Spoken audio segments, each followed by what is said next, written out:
Colleagues, in the name of the International Pharmaceutical Federation, FIP, it is a pleasure to welcome you to this webinar about patient counseling. My name is Jaime Acosta, Jamie, and I am not the person you see on the camera. This is Magali Rodriguez, who is our speaker today. I am a community pharmacist from Madrid, Spain, and I will be your host for today. I am currently serving at the community pharmacy section of the FIP. I would like first to introduce you to FIP. The International Pharmaceutical Federation, FIP, is the global body representing pharmacy and pharmaceutical sciences, founded in 1912. Through our 139 national organizations, academic institutional members, and individual members, we represent over 3 million pharmacists and pharmaceutical scientists around the world. FIP is an NGO that has been in official relations with the World Health Organization since 1948. Through our partnerships and our extensive global pharmacy and pharmaceutical sciences network, we work to support the development of the pharmacy profession through practice and emerging scientific innovations in order to meet the world's healthcare needs and expectations. We move on now to introduce our speaker today. Magali Rodriguez de Bidner is Associate Dean for Clinical Pharmacy and Practice Transformation at the University of Maryland, USA. She is also the Executive Director for Innovative Pharmacy Solutions. She graduated at the University of Puerto Rico. She obtained her PharmD at the University of Maryland. She's been professor at the University of Maryland for the last 33 years. She has developed a variety of patient care programs in the area of management of chronic diseases, particularly in diabetes and cardiovascular disease. Her work has been recognized by the American Pharmacists Association with the APHA Foundation Pinnacle Award for both group and individual awards.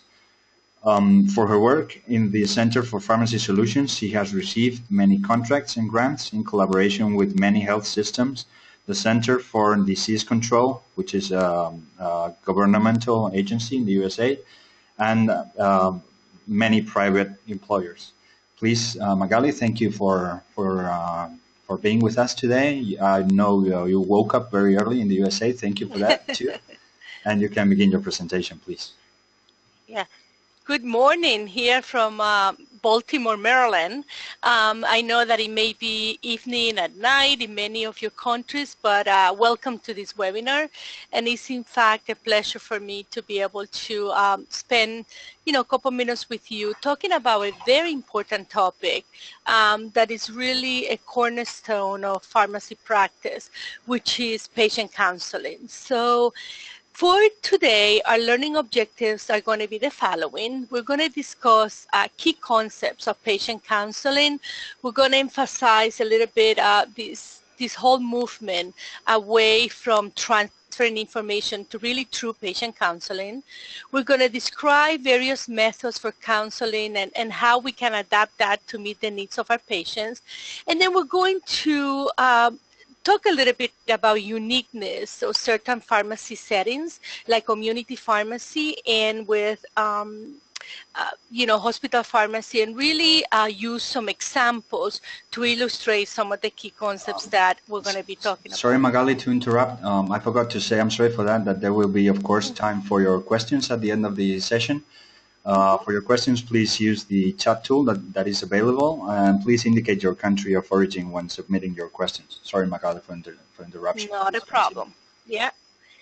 Okay, so with that, let's move a little bit to some of the key concepts that I wanted to emphasize this morning. So one of them is this whole concept of patient-centered medication therapy management. And as we know in pharmacy practice, this is becoming a gold standard in healthcare. So everything we do, all the actions of us as pharmacists and healthcare professionals really is with the main goal of meeting the needs of our patients. We know that patients have to be active partners in their care, and more we're really including and involving patients in developing their their care plan by allowing patients to share with us their desires, to share with us their beliefs, so we could incorporate those into the therapeutic regimens that we come into play. We know that it's critical for us to establish a professional relationship with the patients, and what that means is that it's one in which we want to develop trust. There has to be open communication where patients feel comfortable sharing with us their thoughts, their concerns, one in which we provide empathy our patients, understanding where they're coming from, understanding in the spectrum of their lifestyle changes where they are.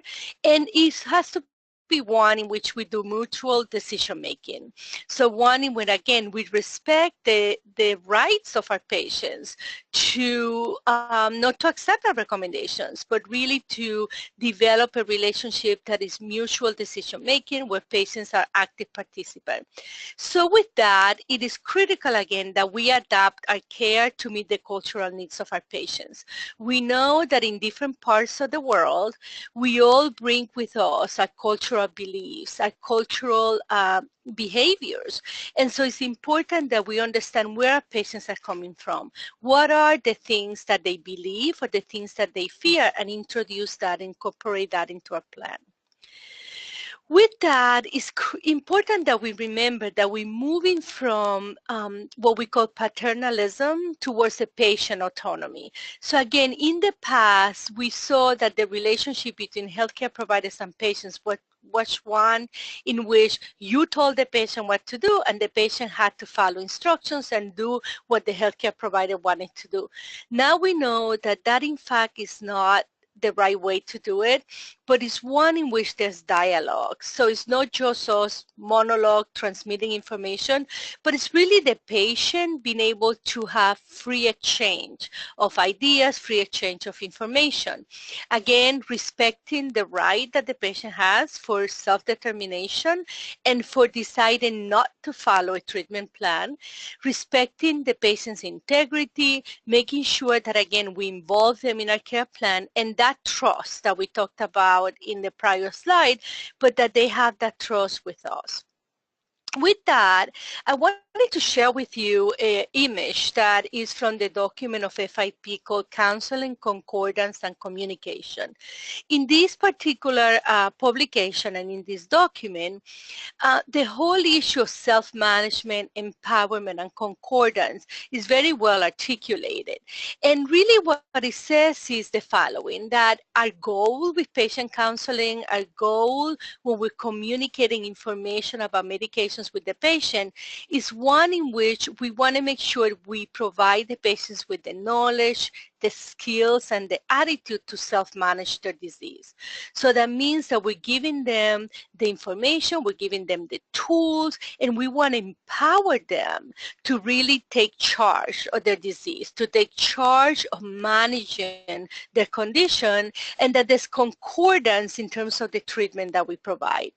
We've seen here that, again, the optimal goal is to have medication safety. So that is our goal, to make sure that our patients use the medication safely and appropriately, and that we actually achieve the outcome we're looking for.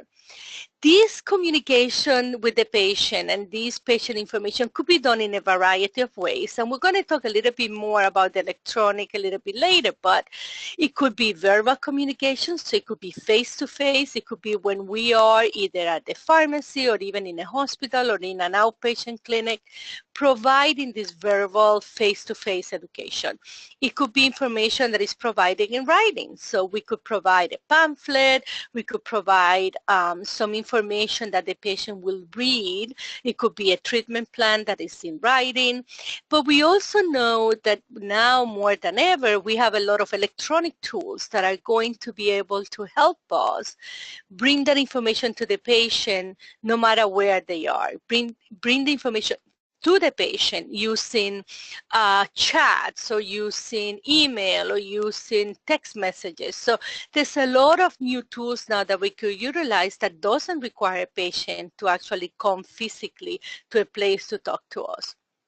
We also know that, again, there's a lot of individuals that are involved in patient counseling and education or the healthcare providers. So again, it's not only pharmacists, but other healthcare providers that are transmitting that information. We know that, again, patients are getting information via a lot of other places. For example, in the United States, it's very common now that information about medication gets transmitted to our patients through the TV. So drug companies have the ability to buy ads where they actually are bringing information about new treatments directly to the patient. This is what we call direct-to-consumer advertising. So it's very difficult sometimes, and a lot of the work that the pharmacists have to do or the physician is really educate the patient about that information that they saw on the television and explain to them why that particular drug may not be the most appropriate for them. We also know that patients seek information through the internet. So in the United States, it's very common that patients, instead of calling the pharmacist or talking to a physician, go in the internet searching for information. Again, a personal network, so a lot of the information about medications patients get from their friends or from other, Facebook groups that are talking about a variety of things. So again, there's a lot of sources. Again, our main goal is the self-management, empowerment, concordance, and there's many ways that we could get this information to the patient, either verbal, written, or electronic. With that, we're going to move to really talking specifically about patient counseling. And remember, I have stressed it and will continue to stress through this presentation that we're moving from information transfer to true counseling. So what means is that it's not just providing this information to the patient, giving them something in writing, but it's really working through the process of true medication counseling, which is where, again, we have this exchange with the patient. Information is shared, but information is also collected from the patient. And the goal is to empower our patients for self-management and self-determination and making sure that the patients feel comfortable managing their condition based on the information that we're providing that, again, is evidence-based. So it's very important that information that we provide is one that is based in scientific data and that we have information that is really truly based in evidence-based. So I wanted to move a little bit to what we consider some of the main components of medication counseling sessions. So there are 4 main components that you're going to include in your counseling session. The first one is, in every counseling session should be an introduction to the session where you explain the purpose of that particular session. So in the introduction, you introduce yourself, the patient introduce themselves, and you kind of set the stage about what that counseling session is going to be. Particularly very clearly, in this session, this is what we're going to cover.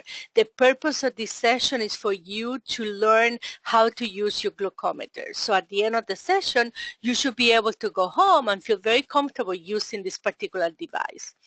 The content of the session should be very clear. So even before you sit with the patient, you should know what is it that I'm going to cover.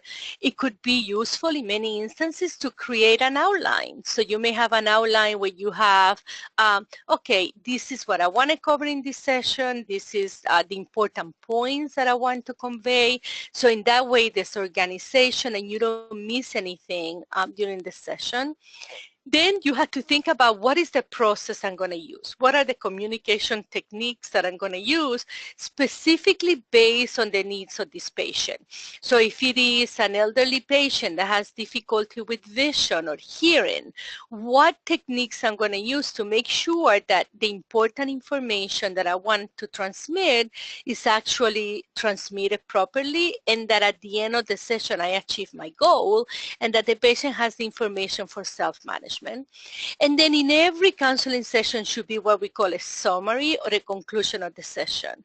So once you convey the information, you have the exchange with the patient, you develop the plan, that always is very important to do a summary and a conclusion to assure that the patient got the points that you wanted to get across and really to confirm that the patient got the information and received the information correctly.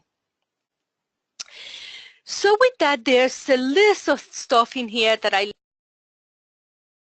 listed for you that are core items that you may want to include in a counseling session, particularly for the pharmacist.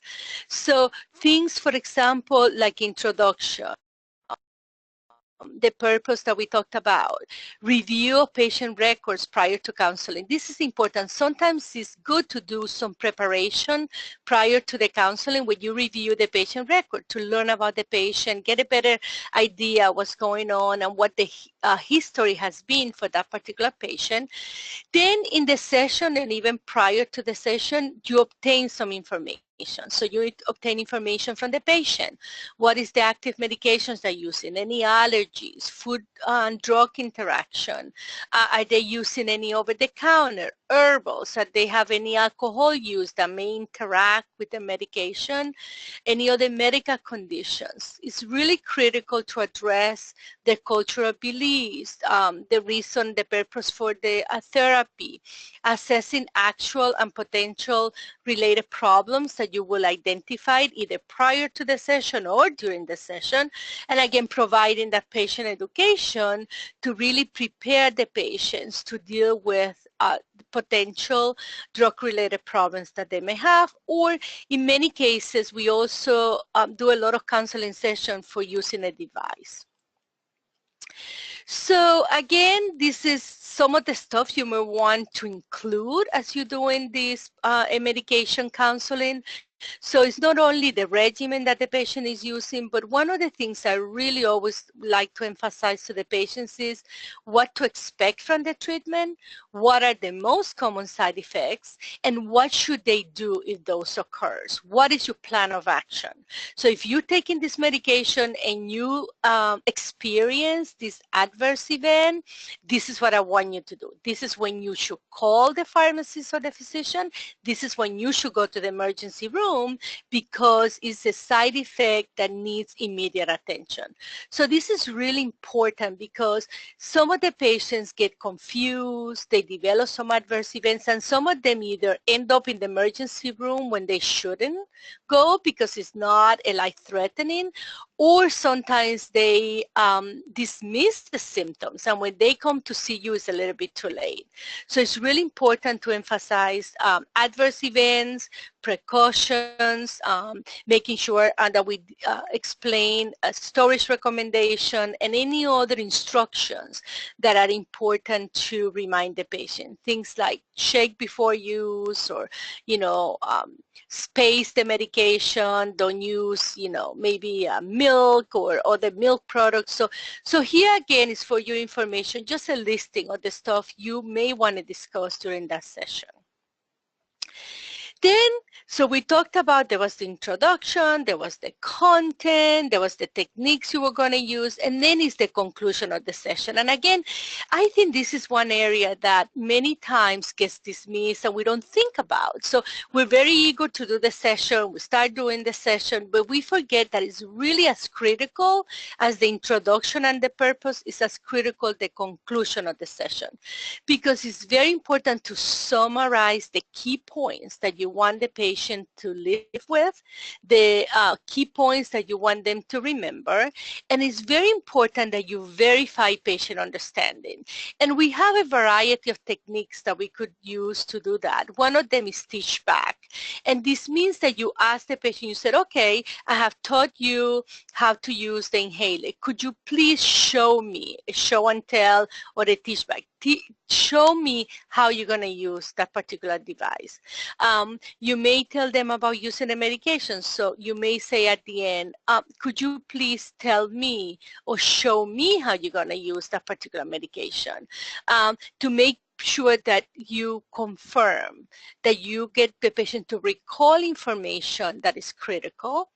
Again, if there is some lapses or the patient maybe did not understand certain points, this is when you clarify, you summarize again key points, you address any final concerns or questions that the patient may have, and then you do a plan for follow-up, next steps.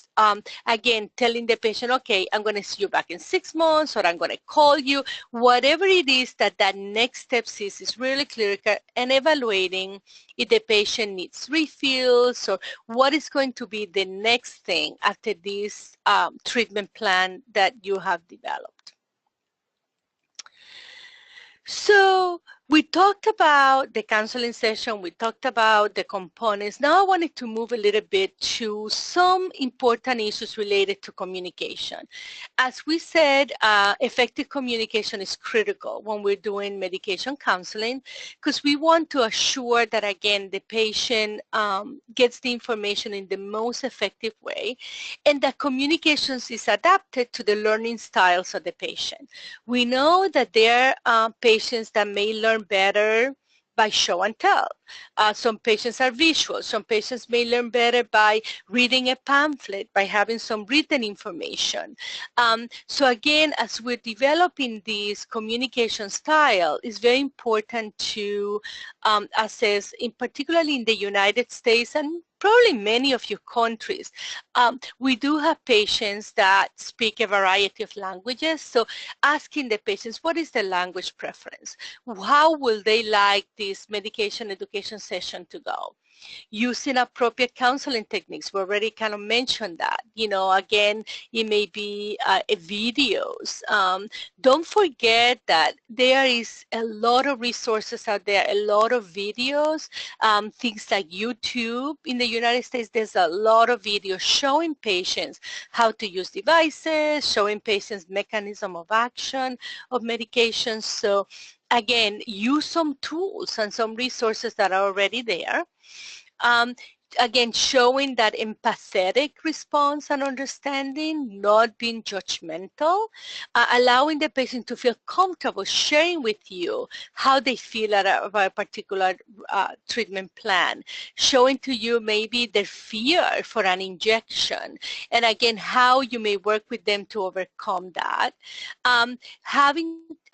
Making sure that your counseling session is logical, that you follow a logical order, and remember that outline that I mentioned, maybe having that outline where you can write down and make sure that the information builds as you go into the counseling session, that you don't give very big concepts all at once, and don't allow the patient to really internalize or understand the information. That you provide additional information if needed. So you have a script, you have an outline, but it may be that you need to add something to that, or as you're discussing with the patient, there's other information you need to include. Using open-ended questions. So again, that is very important, because that allows you and allows the patient to share with you information that you may not necessarily, will get if you're using close-ended questions. Verbal communication is critical. Many times, and I laugh because I emphasize this a lot to my students here at the school, that, you know, sometimes your face says so many things. So many times we think that our face and our facial expressions don't influence our patients, but they do. So again, our tone when we talk to them, the pace, no using slang, no rolling your eyes, not, making faces, because the patients are going to really get some clues. And nonverbal communication, again, eye contact, body language. Sometimes we're doing counseling, particularly when we're very busy in a community pharmacy, and you could see that we're doing the session where we're looking at who's coming into the pharmacy, we're looking at the watch because, our time is limited. So again, those are things that we need to keep in mind as we're really engaging in a patient counseling. And appropriate distance and space. Again, it goes to some cultures where, again, there's some cultures where patients don't want to be too close to the healthcare provider. Other cultures really welcome that the healthcare provider be close to the patient. They feel more familiar.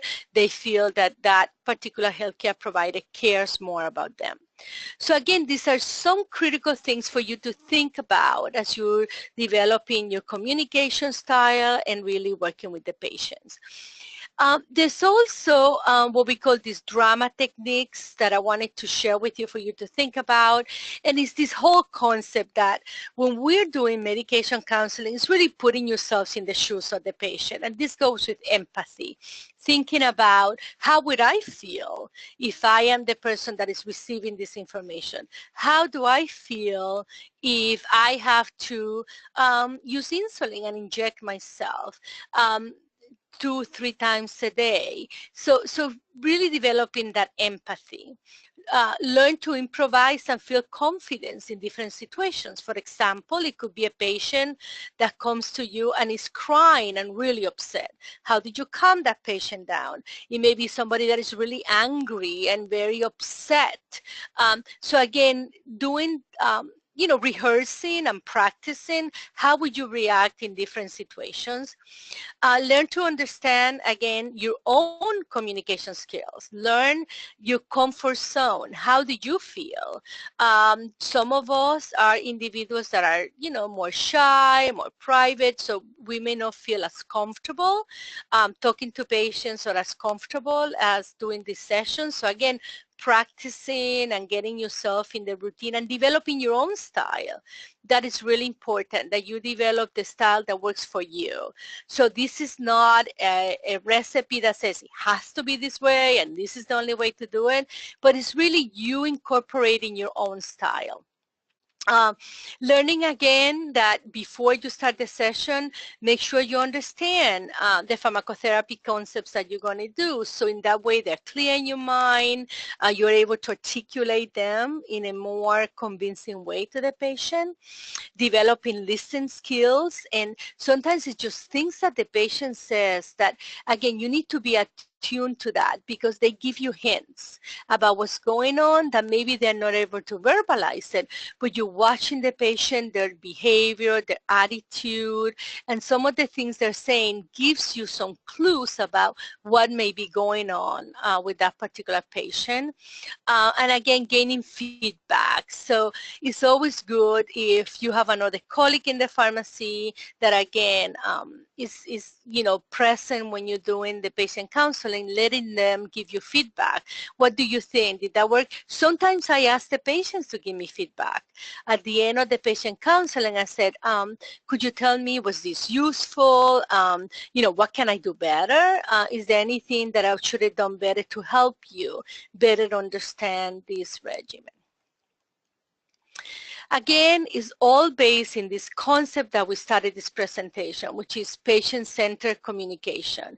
So again, an open relationship, making sure that we assess the needs of our patients, development of an individualized care plan. So remember that while we have, general treatment plans, every time that we, work with a patient, we have to individualize the treatment plan because there are unique characteristics of that patient that might, again, determine that you have to customize your treatment plan to meet the needs of that patient, and again, foster that close relationship with the patient.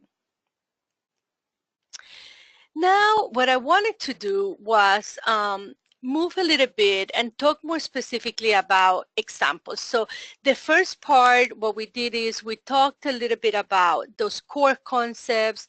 We talked about communication styles. So now I wanted to kind of shift to what, two of the most common pharmacy settings in which most of us practice, which is community pharmacy and also hospital pharmacy, and then talk about what may be unique to those settings in which we may have to adapt some of our patient counseling techniques and patient counseling content and the way we do things because the circumstances may be different. So let's start with community pharmacy. So again, this diagram is contained in the FIP document that I've been referring to, Counseling, Concordance, and Communication, and you do have the link to get that document. It's online, and I really encourage you to review that document because it has a lot of very important and nice concepts. So one of the things that we talked about is really making sure that we develop, kind of a quality assurance and patient counseling quality in community pharmacies. So to be able to do that, really one of the most important things is for us to have this vision and strategy of the pharmacy in patient counseling. So what is your vision? What is the philosophy that you want to have in your pharmacy about patient counseling? And that really takes into account really looking at the customer. Again, thinking about who are the patients that you serve in that particular pharmacy. So in most of our pharmacies, there is, unique populations depending on the country where you live. You know who those patients are. So again, what are the drug use patterns? What are the disease profiles? Who are the patients that you see the most? You see patients with diabetes, patients with hypertension, patients use mostly injectables or mostly oral. So whatever those are, really knowing that customer base. Then based on that, you're going to develop learning and innovations that you're going to incorporate into your pharmacy, but you're also going to develop processes. How are you going to approach medication counseling in your community pharmacy? So that means that you have to think about, one of the key things in my mind is workflow. How are you going to integrate patient counseling into the dispensing process? So again, is it going to be every new prescription that you're going to counsel? Is it going to be everybody that has diabetes, everyone that has hypertension, everybody that is using an inhaler, everyone that is using an injectable? So those are things that you need to think about. What is the techniques you're going to use? Are you going to have a private area where you're going to do counseling, particularly if you're dealing with sensitive topics for patients, that you may want to have privacy or semi-private area? Or is it you're going to do it right at the bench? And again, how you're going to assure confidentiality for that particular patient? And again, how you're going to incorporate some of the resources that may exist at the local health department or by the Ministry of Health, how you're going to incorporate some of those tools into your counseling. And again, in terms of innovations and learning, what are the training that you have to provide to your staff? Are there seminars you want them to attend? Are there things you want them to read? How are you going to keep the quality and the knowledge of the individuals within the pharmacy to make sure that you're up to date and that you're using the latest technique? That again, you may want to institute within your pharmacy sharing successful patient counseling cases, or maybe having a time in the pharmacy where you share complex patients that you have and complex patient counseling issues, and then get input from your colleagues how you may want to address particularly a patient that may not be adherent to the medications. How did you improve the adherence? What can you do? Learning, this worked in this patient, maybe we should try it in this patient. So again, this is a very nice diagram that again works from developing that vision and that strategy, learning who your patients are, your customers, and what are their needs, developing innovations and talking about what are those principles and quality assurance and education, and then what processes, what techniques you're going to do, how you're going to incorporate them into your pharmacy. Okay, so let's move to two cases that I have here for you that again come from that document. And the idea of these cases really is to get you to think about.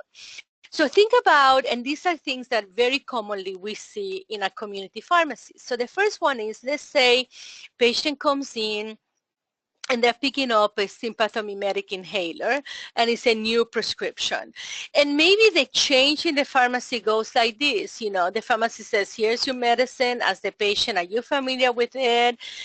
Did the doctor, anybody tell you about the medicine? And the patient says, no. And then you said, okay, can I open the package and show you how to use it? The patient says, no.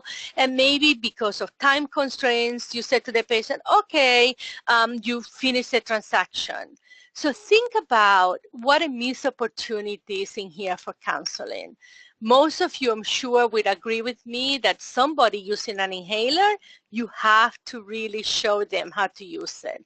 We know that with inhalers, the biggest issue we have in terms of therapeutic failure is the patient's inability to use the inhaler properly. So again, thinking about that is not just a transaction, a commercial transaction, but that again, we need to find ways to help this patient accept our counseling. So show and tell, even if the patient says, no, I never used it before, well, let me show you how to use it. And it may be, it requires the leadership of the pharmacist to take that step to assure that that patient knows how to use it, maybe providing also a written educational brochure or a link for some type of video. So again, making sure that we don't miss this opportunity. Second case, very common. Patients come to get over-the-counter medications. So patients come very determined to get a particular medication. In this case, they were getting ketoprofen and they were getting ranitidine. So just this combination here should be something that rings a bell and say to you, wait a minute. Could it be that the ketoprofen is causing the stomach issue? So again, it does require you to talk to the patient, not seeing just as a commercial transaction, but really ask the patient, what symptoms are you having? Really making sure that there's leadership in you, because you may be preventing a very serious adverse event caused by this non-steroidal. So again, these are two quick examples, and I want you to think about how would you incorporate the concepts that we talked about in these two particular cases. Next case, institutional pharmacy. We know that more than ever, at least in the United States, we have a big push for communication during transitional care. We know that the biggest mistake and the biggest reason people get readmitted to the hospital is when they go from hospital to home within the first 30 days. And actually, most data say within 14 days, if the patients don't know how to use the medication correctly, if there's not a medication reconciliation, the majority of those patients may be back at the hospital. So this is a typical case, 60-year-old patient recently admitted with pneumonia, going home today, and these are the medications that the patient is taking. So looking at this list of medications, I'm sure that immediately in your mind, a couple of things came to mind. Number one is this whole issue of a patient using insulin. Again, we know that for these particular patients, it's going to be critical that we educate the patient how to use it to make sure they're comfortable using it. An inhaler. Bingo. We need to think about, does that patient know how to use that inhaler? Is it a new drug that was given in the hospital? Maybe they didn't have it before. Was the inhaler switched to something else? Patient on lisinopril, hypertension, silent disease. So again, making sure the patient know, even if you don't feel anything, it's very important that you take your lisinopril every day as directed. Hydrochlorothiazide, a diuretic, again, take it in the morning, don't take it at night. And then another albuterol inhaler that only should be used as a rescue inhaler. So in this particular case, think about just these 5 medications, how many very important concepts you have to keep in mind, and what great opportunity for the pharmacist to do a very effective medication counseling session prior to discharge that really has tremendous implications, not only in preventing a readmission, but actually produces significant cost savings because you're preventing that somebody comes back in the hospital for the same reason. In the United States, this is becoming a big issue because with new regulations in terms of payment of many health plans, particularly something that we call Medicare, which is kind of our Social Security in the United States, if a patient gets readmitted within 30 days after discharge for the same medical condition they got readmitted the first time, our hospitals do not get paid for that admission. So again, it's critical that patients get educated and patients do not get readmitted after 30 days. Again, one thing that I wanted to get you thinking is the need that we have for continuing professional development, particularly when we're talking about patient counseling and medication counseling.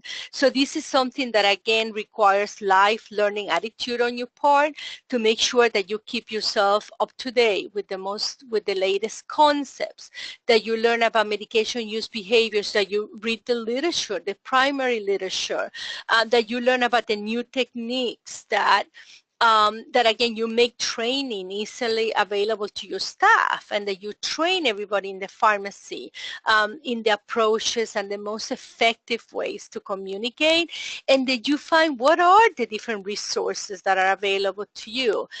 In the FIP website, there's a lot of articles, resources, in the American Pharmacists Association, in ASHP. So there's a lot of resources out there that you could use as you engage in patient counseling. I also wanted to talk a little bit about the role of technology, because I think this is becoming really, really important. And it's this whole issue that we do have in many of our countries what we call drug information centers. So there are places where patients can call in and get information. There's a lot of these drug information centers that are online, so patients can actually go and online and post questions. In the United States, many of our chain pharmacies have online sites where the patients can ask a pharmacist. You have places, WebMD, they can ask physicians. So again, there's a lot of tools out there that we can use, and telehealth and telephonic centers. So here at school, one of the things we have started is a telehealth center. So we actually are using app applications in the phones where we actually can have video chats with patients. So we're able to do our medication therapy management sessions. We could do our patient counseling from the comfort of a patient's home. So we send patients a link, they get that link, and we meet virtually. And so we conduct these patient education sessions all online and using telehealth. You could also do a Skype for Business. It is what we call HIPAA compliant, so it assures that there's security, and you could also use FaceTime with things like iPhone. So again, this is becoming very, very common that we use in these telehealth centers. Again, when we're doing patient counseling in developing countries, we need to think about a variety of things. One is adapting our counseling strategies, again, adapting them to the realities of our countries, our patients, the availability of different drugs, including information on lifestyle related, what are the biggest health issues in our countries. Many times it's prevention of malaria, prevention of transmittable diseases, and evaluating what are some of the resources that we have, even from WHO or other resources from our ministries of health. So again, adapting these services to the realities of our countries. I wanted to move to two of the final points, and is that we talked about the patient education sessions, what are the contents, we talk about the settings. Now I wanted to talk about two special populations that we need to keep in mind as we do this patient counseling. One is pediatrics or children, and the other one is going to be geriatrics or aging population. So again, with kids, couple of things to keep in mind. One is that many times the communication and the patient counseling is directed to the parents, because they are the ones that are actually going to administer the medications. So again, you need to keep that in mind as you're doing that. And in many cases, the anxiety that exists in our parents when we're talking about a sick child. Be aware that as we're dealing with adolescents, we need to address risk behaviors for things such as AIDS or other, hepatitis C, other communicable diseases, aware of the hormonal changes. So sometimes, the mood changes in these patients, environmental exposures, and we could use for little kids, puppets or play therapy. There's a lot of tools and toys or models that we could do to convey certain concepts to the patient, but the use of videos is really, really important. In the aging population, remember that age brings with itself a lot of changes. Many of these patients may have physical limitations, so they may not be able to use some devices. There may be mental alertness, memory changes, so we may have to use some tools to help them manage the medications. Polypharmacy and the decreasing clearance for many of the drugs require dose adjustments. So those are things we need to keep in mind to individualize. And there may be some drugs that really require special counseling because of the mixture, the injections. So those are things that we need to keep in mind.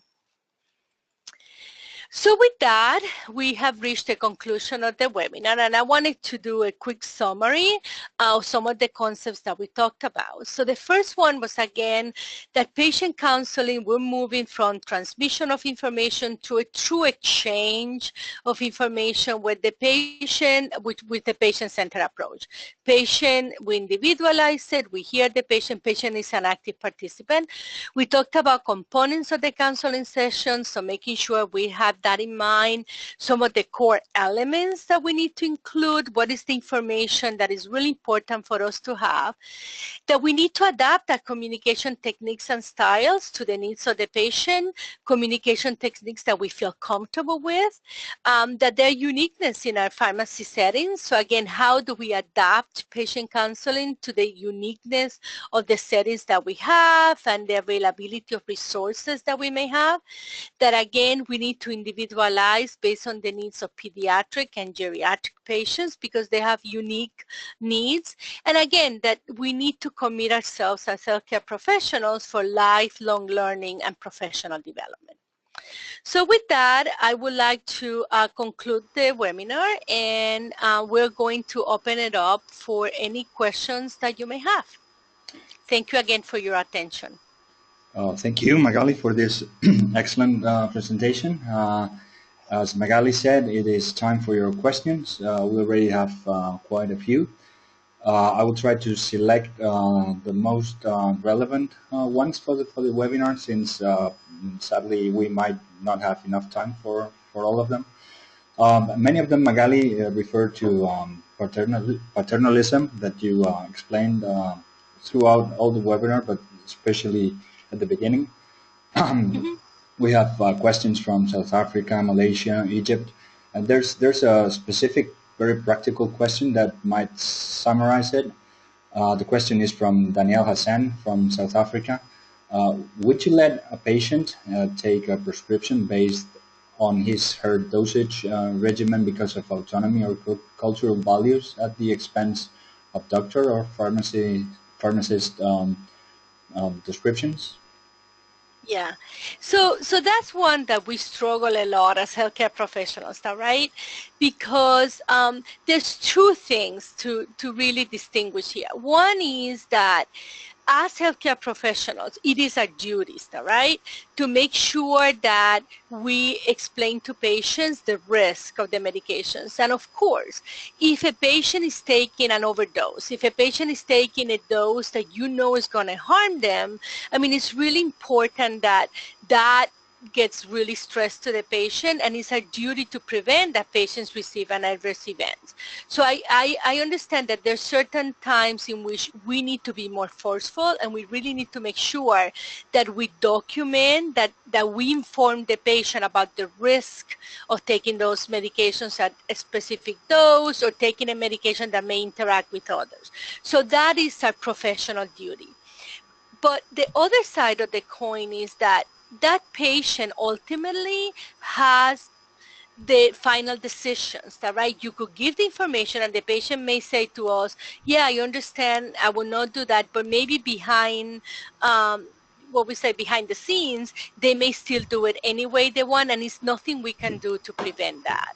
So I think that it is a duty to inform. It is a duty to, if you're a community pharmacist and you get a prescription for a dose that is incorrect and a dose that is going to be harmful to the patient, then you don't fill the prescription. That is your duty.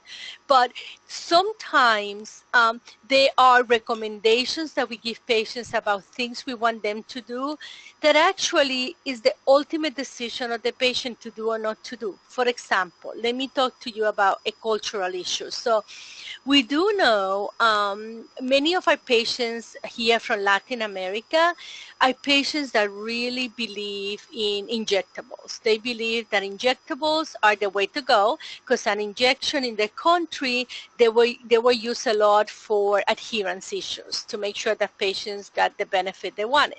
They come to the United States. In the United States, culturally, we don't use injectables. We mostly use tablets, all right? So you may give them a prescription in a tablet. They may decide not to take it because they think the medication is not going to work. So you could inform, educate them, but ultimately, patient has the decision-making about taking it or not to take it. Okay, thank you, Magali. You're welcome. I found this question from New Zealand, Mary Joyce Marcelo. She asks about what about the pharmacy technician's role with OTCs? FIP developed a report that I encourage you to read about pharmacy support workforce in pharmacy, their roles that are very different in different countries. For example, as I understand, in New Zealand, people are allowed to buy a medicine without seeing a pharmacist. This is not what happens in all the countries in the world, so it's very well described in this document. So what about these flags or alerts that non-pharmacists can elevate to the pharmacist when being in the pharmacy? Can you develop something? Yes. That is a very good question because the United States is one of those countries, again, that patients can buy anything without talking to the pharmacist. So over the counters, you walk in a pharmacy, you don't need to talk to a pharmacist. You actually can get over the counters, and I know some of you are going to start screaming, but you could get it in a gas station. You could get over-the-counter medications anywhere. It doesn't have to be a pharmacy. So I think that in pharmacies, pharmacy technicians play a very important role because they may be more accessible when the patient comes to get an over-the-counter. So again, part of, I think, good practices is to make sure that your pharmacy technicians are educated and that you allow them to do continuing education. Here in the United States, pharmacy technicians are required to complete continuing education and they have to be licensed. So, so making sure that they get education is critical, that you have them ask critical information from the patient and critical questions when a patient asks for advice. So if the patient is looking for a particular over-the-counter, have your technician be trained to ask, what medical conditions do you have? What are the medications you're taking? And teach them when it's important to triage that patient to the pharmacist. So again, that's part of what we do. We have a technician training program here at the school. And so we teach technicians what questions to ask and when is appropriate to triage to the pharmacist. So that to us has been the most effective way to utilize this ancillary personnel. But again, very critical that they understand that they are not to make recommendations without consulting the pharmacist. Yeah, that's good. Okay. We have an interesting question also from Malaysia again, from Sisan Sujata Tan. Sorry for my pronunciation. The question is, how would you get pharmacists to get feedback on their counseling skills, especially for senior pharmacists who have worked in this profession for many years and they may feel offended? Okay. Yeah, that's a good question. All right. So I think that a couple of things that I will, recommend is maybe, and we have done that in a couple of pharmacies here, is that we instituted on a weekly basis what we call learning sessions. So in those learning sessions, particularly when pharmacies have pharmacy students that are doing practical experiences, we have these learning sessions once a week where we encourage people to share cases. So pharmacists bring in, challenging cases they have, and then we have people use role play to kind of role play a situation. So maybe one of the things you could do is instituting something like that and having each pharmacy rotate in doing cases, and it could be in a non-threatening way that you do the role play and you said, oh, that was great, but I will suggest that you do this. So again, instituting those role play, maybe conducting some continuing education sessions for the pharmacy.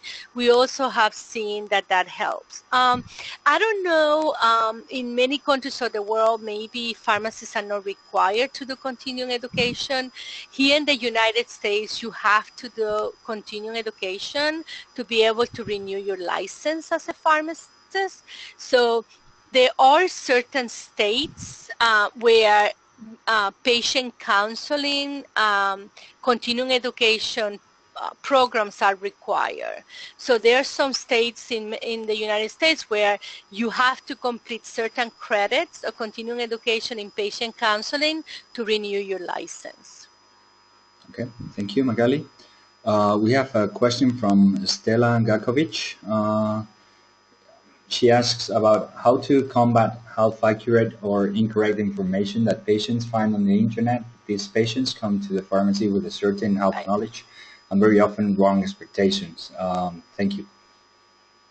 Yeah, that's a tough one, and like I stated in my example, here in the United States, it's even worse for us because it's not just in the internet, but it's the direct-to-consumer advertisement that patients get on TV as a television ad. So I think that the key thing there is to, again, during your patient counseling or your interaction with your patient, make sure that you allow them through open-ended questions to share with you some of the information that they obtain.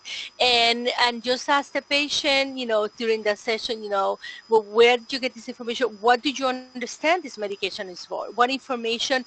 And really make sure that the way that I usually share with them is that I show evidence-based. So they said, oh, I read in the internet that this particular medication does this, or this particular home remedy, or this, herbal. So what I try to do is to find some information in reputable sources and share with them and said, I know that it says that, but this is based on my research. This is what I found. So while that is what the internet says, most of the scientific evidence says this. So I try to make sure that I provide them the information from, a healthcare point of view. But at the end, again, it's up to the patient to, choose which information to believe. But again, it's just, making sure that you provide counter evidence or the contrary of what they're reading in the internet. One of the things that I also found very helpful is that if you develop that trusting relationship with the patients, many of my patients, they come to me first. So they said, hey, Dr. Rodriguez, I read this in the internet. What do you think? And then we have a dialogue. One of the key things is you don't want to be judgmental. And so I have seen other healthcare provider patients come and share with them, hey, I read about this medication in the internet. They go, no, that doesn't work. And they get really upset. Why are you reading that? You shouldn't use anything without asking me first. And so patients get a little bit, threatened and uncomfortable. So just have an open dialogue and open communication so they can share with you what information they're reading. Okay, thank you, Magali. This will be the last question to stay on schedule. And Yep. it's kind of amazing how questions come from very different countries, from different continents. So it seems that we pharmacists face the same challenges in general, despite being in very different backgrounds. The question would be, how important is adherence or compliance when counseling? And that's the sum of the question. Thank you. Okay.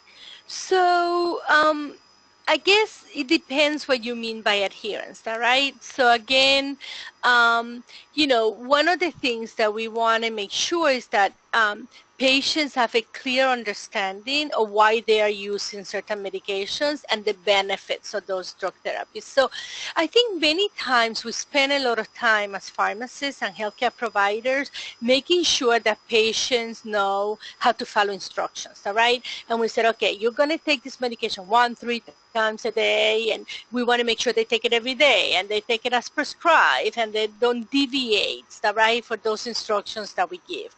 So to me, adherence really comes from patients' true understanding through our medication counseling and our counseling sessions, or the rationale and the importance to use that medicine. So adherence is important because we know that adherence leads to therapeutic outcomes that we're looking for. But the way to assure that patients are adherent is by assuring that patients know how to take the medications, that they buy into it, that there's that concordance, and that's really a better word than even that adherence, which is where patients and the healthcare provider have come to an agreement and understanding of how the patients are going to take it, what is the best therapeutic regimen for the patient, and the patients follow those instructions because they understand the meaning and the reason to take the medication, not just because somebody told you you have to do it that way. So again, adherence is important because that's, the ultimate goal that we have, that patients follow the instructions, that patient adhere, but that is done in a manner where it is self-determination, and the patient does it because they understand the purpose, the reason to do that.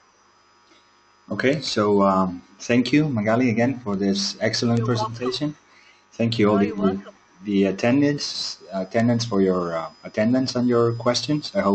We hope you enjoyed it and you found it useful to improve your practice. We have many questions about the slides. FIP members have the privilege to access the videos of all the webinars, and despite not being FIP members, you have access to the document that Magali referred to, the presentation, and many others about pharmacy in the world. Please consider joining the FIP to have access to all the advantages offered to members. FIP establishes an environment of development and education worldwide through the work of its members and by way of organizing conferences and symposia. For more information, you can enter the FIP.org website. And lastly, we would like to acknowledge Pfizer for their kind support of this webinar. Thank you all for your attendance. Thank you very much. Bye-bye.